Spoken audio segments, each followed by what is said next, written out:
Good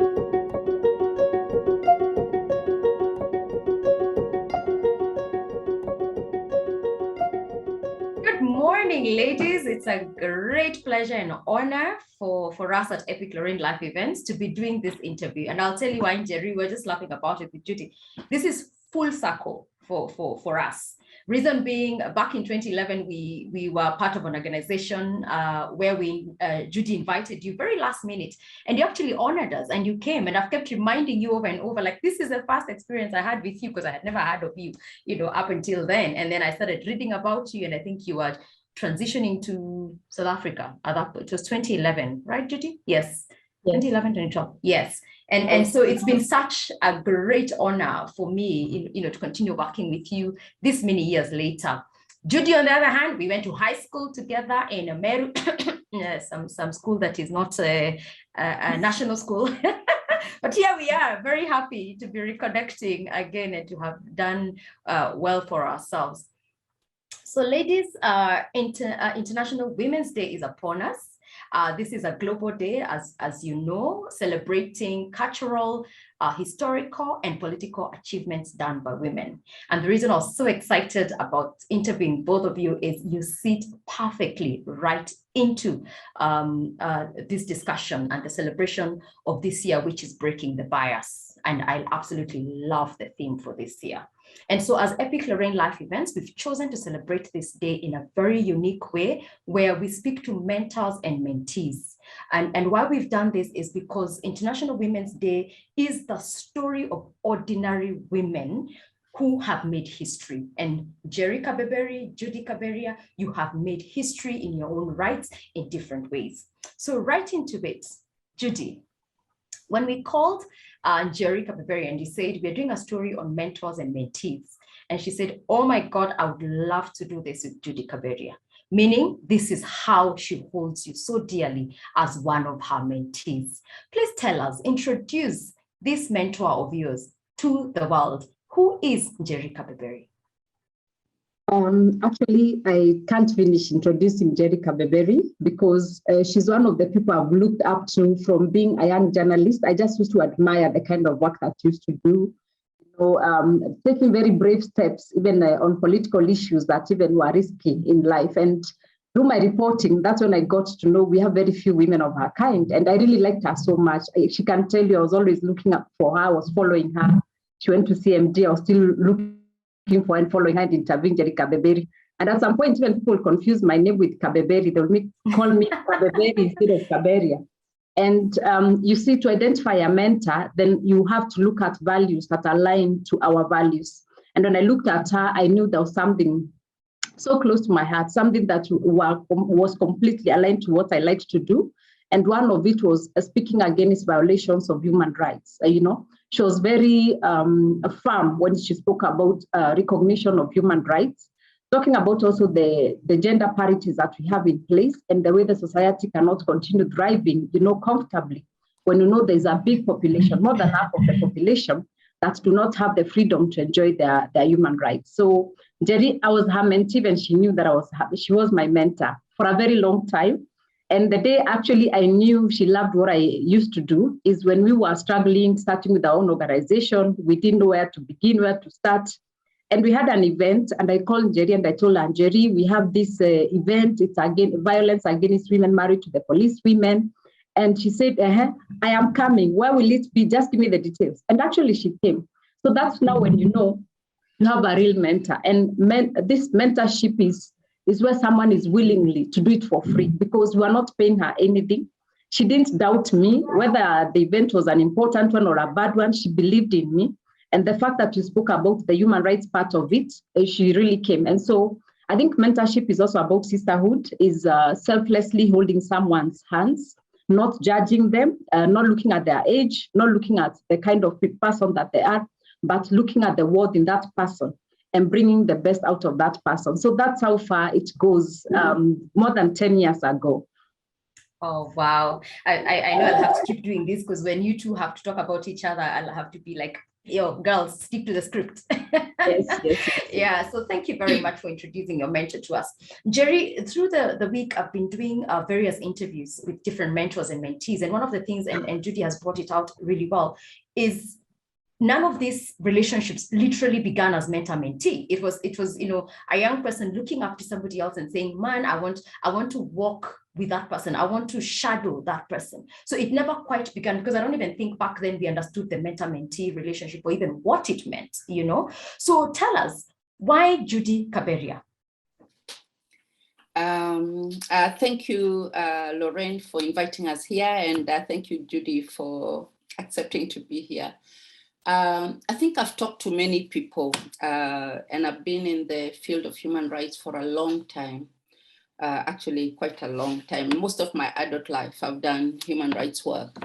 But it's not always that you find somebody who really is anxious to understand, who is seeking out information, who is trying to tread that route. A lot of people fall by accident, but I don't think Judy may have thought maybe it's an accident, but now we know from a spiritual perspective, nothing is an accident. Mm-hmm. It may have looked like an accident, you working with Capital FM and me working at CMD Kenya, and the office is not being too far away. But the follow-up, the steps that somebody takes is actually what makes you realize that this person is seeking you and is seeking your mentorship, even when you don't know it. Because like that event that Judy is talking about, I didn't even really know what it was about, but because it was Judy, and because I had seen her follow-ups and I had seen her commitment and I had listened to her solid stories, she would tell very solid stories at Capital FM. Not just a lot of, there are many reporters out there and many do shoddy research. Sorry, guys, but you need to do solid research. But Judy would do solid research and would follow through. So for me, I thought this is somebody I respect also. It's not, and mentorship is two ways. Huh? I felt that I respect her work, I admire her resilience. And that is why I thought today I have trained, Judy knows I train, I do a lot of leadership and mentorship training. I train a lot of people, but I felt that Judy and I, we've kind of fitted. There's something about the two of us, we fitted and we didn't look for it. We found ourselves in that space and then we have embraced that space, because you can find yourself in a space and then not embrace it. We have embraced that space. Over. Fantastic. And I absolutely love what both of you are saying. And again, it has really, and that's why I've loved doing the mentor-mentee conversations, because the other thing that has come out, the mentors have said, the mentee has to do the work, and in fact, one of the interviews I did, it's become now a reversed role, because they're in the film industry where this lady came from Hollywood, has trained this executive producer in the country, but today, about 10 years later, this young lady who was the mentee is now the one who is guiding her mentor. So it is literally a full circle for them. So Jerry, Beijing conference, you really must know this had to come up, because I mean, for Judy and I, who are much younger than you, we remember the first time with the interaction of feminism or haki yetu as women, and Beijing happened, and it marked a significant turning point on this conversation globally about gender equality. Banjari, the question I've asked all the mentors that I have spoken to this week is this: do you then think that this many years later, it's actually 22 years later, if I'm not wrong, that even after doing that Beijing conference, have we as women, yes, we talk about having a seat on the table, we talk about gender equality, but are we pushing the fact that I'm a woman and therefore I should get, I'm a woman, therefore I should be favored? Are we pushing it so much that even men are saying, you do realize this is your battle? We have given you a level playing ground. One of the people I interviewed this week, again, Jerry, was an engineer. And she said, Lorraine, I'm an engineer first. So when I'm in that room, in that boardroom, I do not want to be treated as a woman. I want you to address me as a software engineer. Do you think we're going wrong, Jerry, in terms of where we are pushing the gender equality? First of all, the issue about rights is that nobody gives them to you. They are inherent in you. So men have not given us rights. We inherited them from God. Each and every individual, woman, man, gay, disabled, whatever, short, tall, fat, thin, we have all got the same rights. The challenge is, and sometimes the challenge is not even the other gender, the challenge sometimes is our own gender. We have to go for those rights. We have to embrace these rights. We have to act them out, because sometimes if we wait for people to give us these rights, they will not. They will always hold back, because you see, what we have done is given them our power. We have transferred our power to them. So we must take back that power. We must not transfer our power. And a lot of, for many years and for different reasons, and for some reason today I have to do a book review today for Amnesty International. And I'm reading The Grain of Wheat. And it recaps the way, for example, with the Kikuyu community, there was a woman leader at some time, Wangua Makeri. She was the leader. So it's not always been, and that's a sign that it's not always been that men have always been the leaders in society. You read the story of the Queen of Sheba in Ethiopia. She ruled for over 50 years. The days before the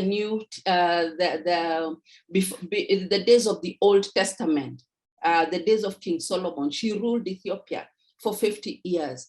So it has not always been that patriarchal is the way to go.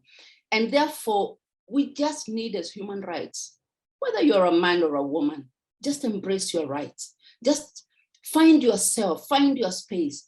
A lot of us lose our space with our spouses, with our bosses, with our mentors even. We could lose our space. Don't lose your space. Each of us is distinct and is unique.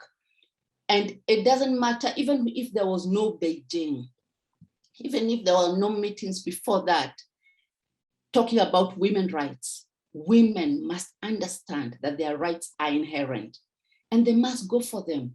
Freedom is inherent. It is not for somebody else to give you freedom.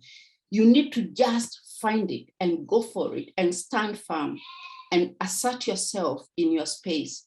And the only way you can do that is first by knowing yourself. So that's what I'd like, that's the message I'd like to send people. Know yourself, know who you are. And that way you will find your rights surrounding you, like that engineer woman you're saying. As long as she knows who she is, nobody's going to push her out of that meeting room or out of that boardroom.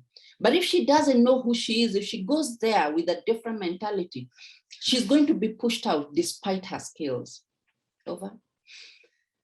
Amazing. Judy, award-winning journalist. I'm really proud of you, my former schoolmate.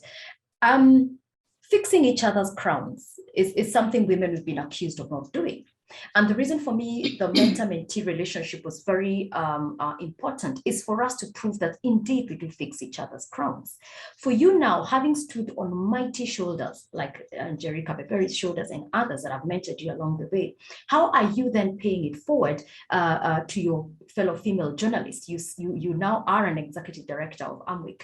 Again, congratulations on that. How are you holding younger women journalists accountable, and how using even your own life, having been mentored, like I said, by great women like Jerry, how are you using your voice to mentor these younger women? One of the things I'm so proud of is that I learned from the best. I think I've had the best mentors in my life. Looking at Jerry Kabeberi's relationship from 2011 all the way for so many years. I think it was 2020 that she introduced me to yet another fellowship. And this one was basically about planning. It's like she was preparing me for my next job, which I didn't even know I was going to take up. She taught us about deep work. She spoke about us finding ourselves, finding the me time, how to become a good leader. And actually, I was the most active of the participants, and I got an award for that during that training. So, and mentorship is not a one-time event. It's an ongoing process. And what I love about Njeri, you can see she's been very, very consistent. From when I was at Capital FM as a very junior reporter, from when I was reporting on the International Criminal Court cases, and I think this is when I will say this is the moment that defined my career. Before the ICC cases, nobody knew Judy Kaberia. But because I decided to take that difficult subject and start reporting about the human rights violations, looking at the process objectively and writing, knowing my mentor could read my story. That was the most difficult part for me. I would write a story and ask, what will Jerry say if I write this story? Because there was a lot of pressure, like we don't tell the story of the victim, a lot of pressure, we don't tell the story objectively. But I would say I would rather not even have my byline, because I knew my mentors were out there looking at my stories. And one of them was Jerry Rugene, and Jerry Kabeberi, because Jerry Rugene is my other mentor, and both of them are Jerry's, I confuse. So I was very keen because I would interview her, and whenever she was in an interview, I would say the last thing I wanted Jerry Kabeberi to see is me misquoting or me not having the objectivity or me falling to the political pressure that was around these cases. And this is when I really became an important journalist. Suddenly, everybody knew about me. I was the voice. Everyone was consulting me. I had exclusive interviews, the former ICC prosecutor, Moreno Campo, the former as well, Bensouda. So I was really going for the best. And basically, it's the backing that I got from Jerry Kabeberi, coming from the civil society, and me being a human rights journalist. That was a very good blend. And if you do not have somebody who corrects you, because if I did something wrong, my mentor was able to tell me what you've done is not right. Maybe you should approach this story differently. And I learned through those small corrections, and I tried to be the best that I could be. And this excellence that I built over my time as a journalist, because I've won 11 journalistic awards. And by the time I was taking my big job at the Association of Media Women in Kenya as executive director, I lead an organization that has over 300 members. This is not a small organization. It's made up of very sharp women, top women in the media, the likes of Pamela Sitoni, the big women who have very big names. And I have a board as well. And coordinating this is not an easy job. There's politics part of it as well. Last year we had board elections. It was not an easy journey. It was not an easy process. But I've realized the things that I've picked so much, especially through the FNF fellowship that we had, these things have really helped me to stay put on my job. And one of the things is when we have excellence, there's a command of respect that comes along. Whenever I speak about journalism, whenever I speak to the members, I get a lot of acceptance. Right now, if I tell you the membership of Amwick, it's doubled, it's tripled actually, it's more than 100% growth since I joined in August. And now we are grappling with, what other forum can we use where all of us can fit? So you can see the mentorship part of it and the career and having the same values and being aligned together, you, your mentor, your mentees, is what actually results to a lot of impact.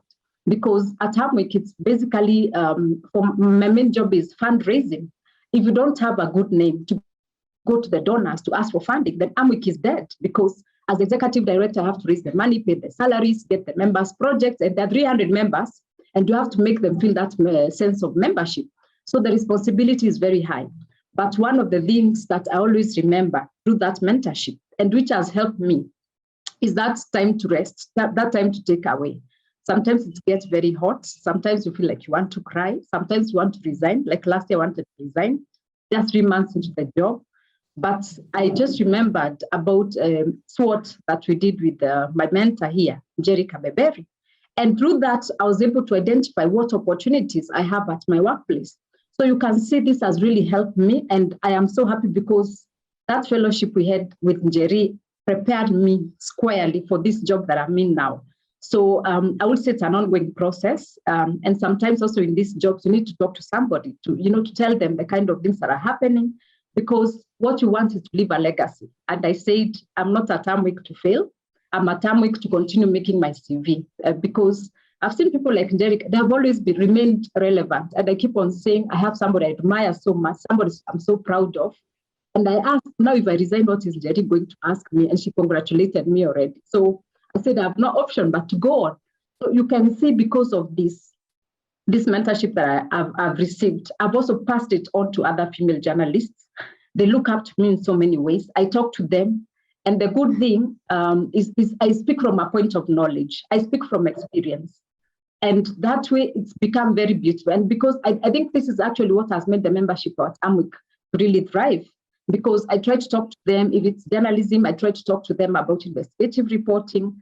about being unique, that you are not the he says, she says journalist. So I have so many mentees under me, but I will not be able to mentor were it not that I wasn't mentored. So it's a process that I benefit from my mentor, but I also ensure that the process continues, because we do not do that, Lorraine. Even that gender equality that you're talking about, we'll never achieve it. There's a lot of work that goes into ensuring that women get what they deserve. Fantastic, fabulous, paying it forward, and standing on such mighty shoulders. You know that you're accountable to somebody. That if I quit today, what will I tell my mentor? And then imagine there's somebody else under you, Judy, saying the same thing. What would my mentor, Judy, then say? Jerry, very quickly, I'm just looking at our time. Very quickly, breaking the bias or break the bias. What does that mean to you? And what do you think?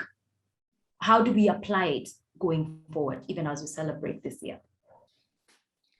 Breaking the bias, I don't know whether it's breaking the bias or it should be breaking the barriers, but nonetheless, I do not think that, I place a lot of responsibility on the self and on the individual. Because I know, I also, as I said, spiritually, I know that we are made in the image of God. I also know that we have been given all authority by God to do things the right way. But we abscond this responsibility. So when we talk about breaking the biases, it's really, it has to start with me. I have to start seeing myself differently. I have to start seeing myself as worthy. I have to start seeing myself as a leader. Like for the women who want to be members of parliament, Kenya is now going into an election this year. You may be wanting to be a leader, but have you seen yourself as a leader? Have you embraced that leadership for the self? Because the minute you embrace it for yourself, other people start seeing exactly how you feel and how you think. So it's very important that we break this through our own beliefs in ourselves. We need to fully embrace who it is we want to be, what it is we want to be, and embrace the power we have. A lot of us lose power. We do not know that we have power.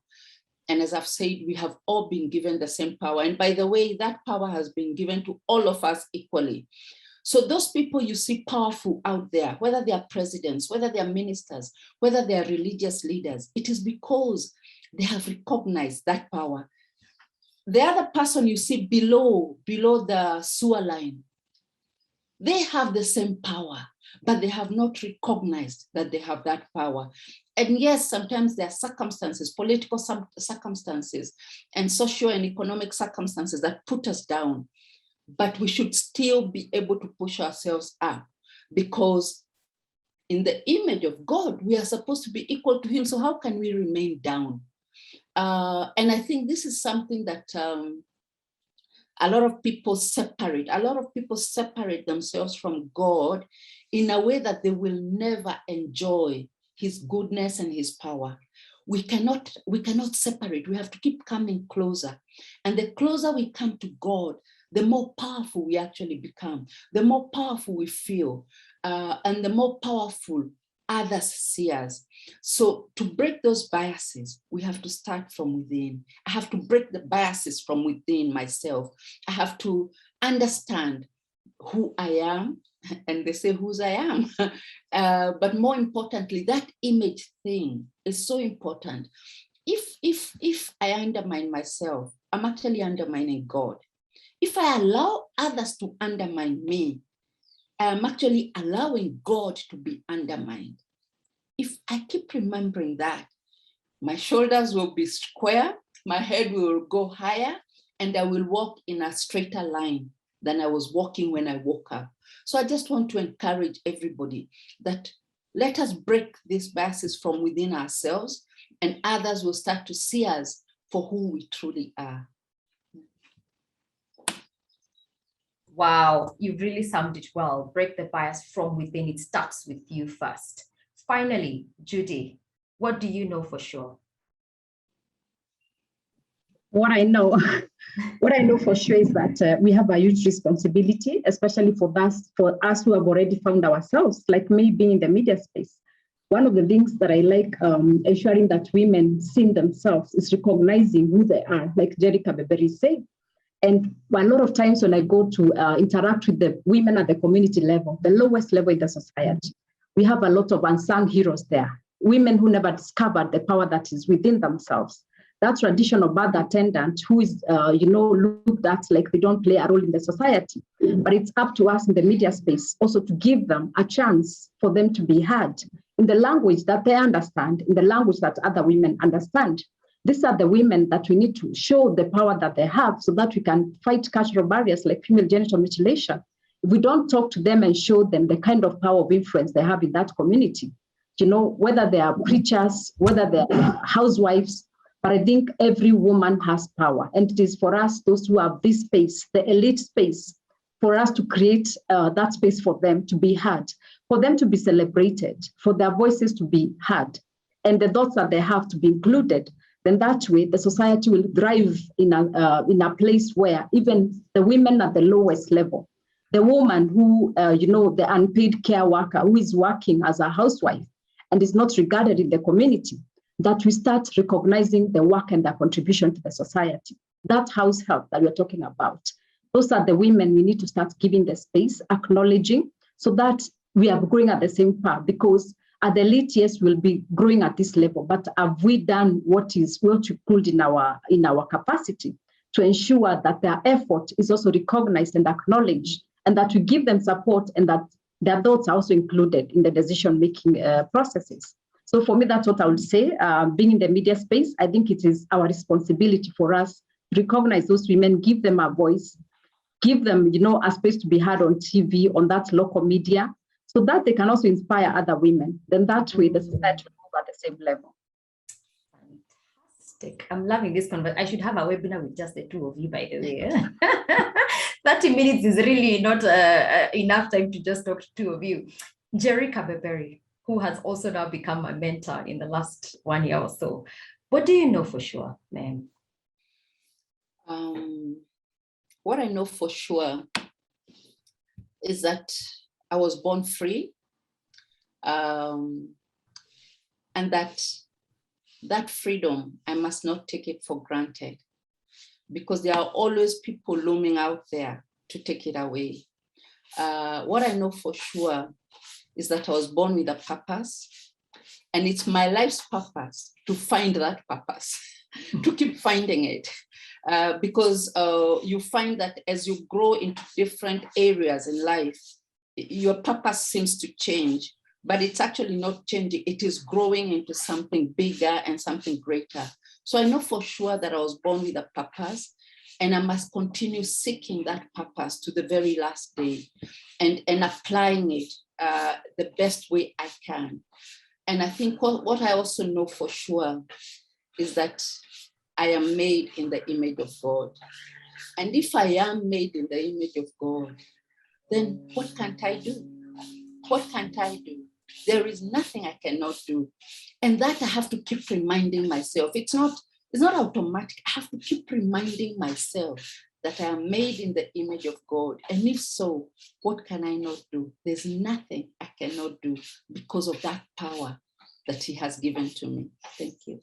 Thank you very much. And so finally, ladies, this is a sign that the UN Women have released for breaking the bias. I will request that we do it as I read the statement by the UN Women.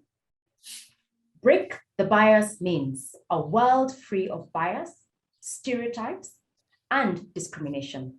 A world that is diverse, equitable, and inclusive. A world where difference is valued and celebrated. Together, we can forge women's equality. Collectively, we can all, and together, ladies, break the bias. Break the bias. Thank you. Thank you so very much, ladies. This was a great honor.